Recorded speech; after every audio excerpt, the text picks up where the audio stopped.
Welcome to the Properties to Profit podcast. I'm Michael, your host. Excited to share with you my journey from a six-figure job to building a successful real estate business. Each episode will explore various aspects of real estate investing, from wholesaling and flipping to managing rentals. I'll share the lessons and insights I've gained, aiming to help you avoid mistakes and achieve your financial goals. Expect guest experts, valuable tips, and practical advice to guide you on your own real estate journey. Thank you for tuning in. If you find any value in this podcast, please subscribe, share, and follow me on social media. Let's turn properties into profits together. Are you a real estate investor looking to buy more rentals, but with today's interest rates peaking above 8% as an investor, struggling to figure out how properties are going to cash flow, struggling to give out deals, discounts big enough so that you can flip, but you still want to be able to run your business? And if that sounds like you, well, I think I might have figured something out that might help you. Have you heard of lease options? Well, I'm Michael here with Properties to Profits. First off, make sure you like and subscribe below. And make sure you follow me on Instagram at realestatemike02. And so what is a lease option, you ask? Well, it's a lease to own agreement here. It's a creative way. It's a real estate investor strategy. It's combining the lease where us, the buyer, or any other investor, rent the property for a specific amount of time and has an option to purchase it at any given point with an end date. And so it's giving us the right to purchase this, but not the obligation, which is a key point in today's uncertain market, right?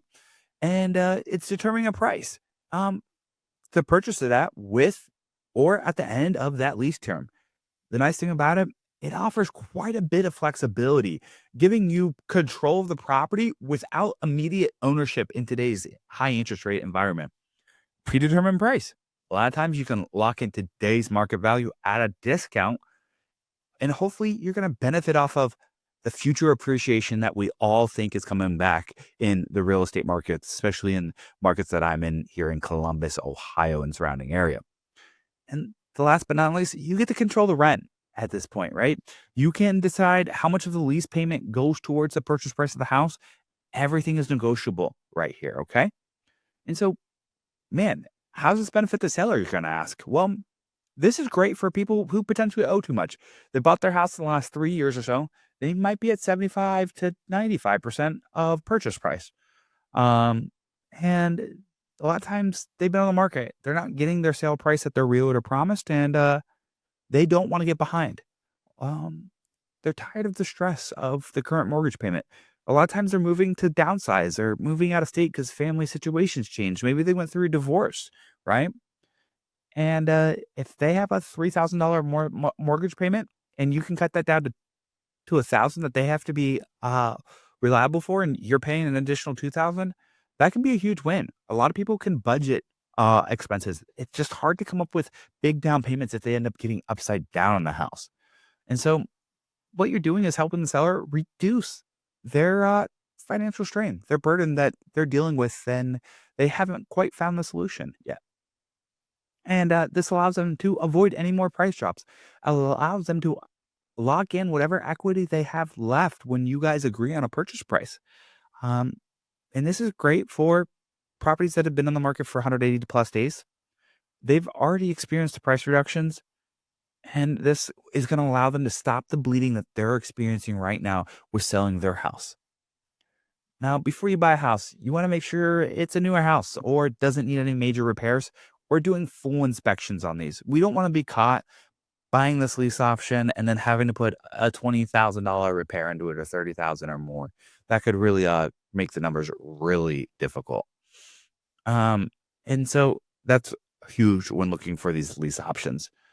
And then we're deferring the sale, right? We're going to retain the option to purchase it, but we want to see what the market's going to do. Are these neighborhoods going to appreciate like we think, or maybe they're not going to be winners? Maybe this market's going to get worse. And so with these interest rates, if we can negotiate cheaper lease payments and then rent them out and get that spread, that's huge for us right now.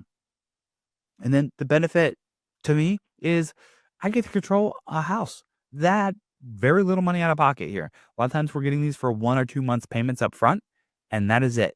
And the good news is if we buy it, 100% of the down payment goes towards the purchase price.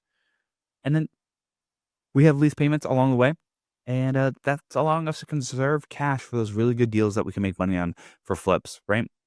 The great news is a lot of times we're negotiating the end purchase price on where values are today, maybe a little bit less than where they are today, so that we're protecting our downside, right? The idea is that in 5 years or so, or 3 years even on some of these, that values will be back up and we'll be back to appreciating market consistently, and houses won't be potentially sitting on the market as long as they are. And the great news is once we've done this, locked in all of this, we have a couple different options. At any point we notice a hot selling season, we can just sell and move on from the property. We can also sublease our option. And so it's like if someone wants to bring a down payment and then lease it off of us, we can do that. And then we can just rent it out and make a small spread on what our lease option is and what the new rent is. That is what is amazing about all this. And remember, guys, we're going after newer homes that have lower maintenance. We don't want anything that's going to have any major repairs. That's not what we're looking for here. We don't want to be caught, like I said, spending 30, 40 grand. Now, we've been targeting properties 180 days. This means sellers' motivation is higher. Realtor is open to kind of finding a solution at this point. It's been on the market so much and they're probably tired of getting calls. And especially on some of these, we found they just have no offers right now. And they promised the seller something and now they're looking like the bad guy. And so if they can find a solution, even if it's not the perfect solution, now they can come back and save the relationship. Because unfortunately, most of these sellers, when they're choosing the realtor, they don't choose who the best realtor is. They choose who their best friend is. And we all know how that works out. Some 70% of realtors haven't sold a house in 18 months. That is a lot of realtors not performing. So here's our strategy on this. We are going to sign a 5-year, 1-year lease option. We get to renew whenever we want, and we get to back out whenever we want after each 1 year. And we're agreeing to a purchase price right now. And we like the rolling opportunity lease renewals with what our terms would be if we decide to move forward. Like we want it to be our control. We can renegotiate if the market's not great. If the market does decline and we're not getting what we thought we could rent, we can go back to them and renegotiate. We can also, if we sell a lot of appreciation, we can just execute on the purchase and sell right away and free up some cash for other purchases as well, if that's our option there.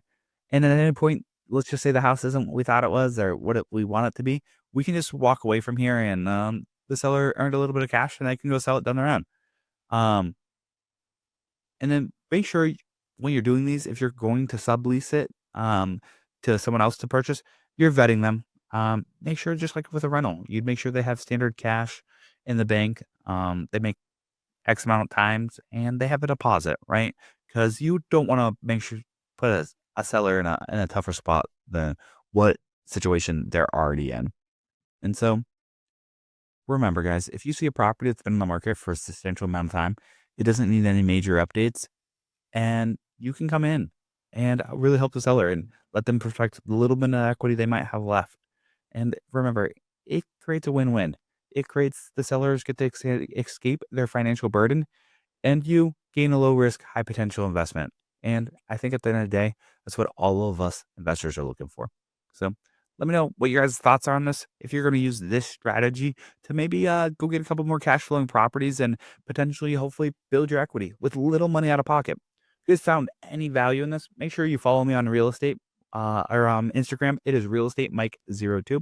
And please like and subscribe this episode wherever you heard it. Thanks. Thank you for listening to the Properties for Profit podcast. I hope you found today's episode valuable. If you enjoy the show, please subscribe and share it with others who might benefit. Follow me on social media for more updates and tips. Until next time, keep turning properties into profits.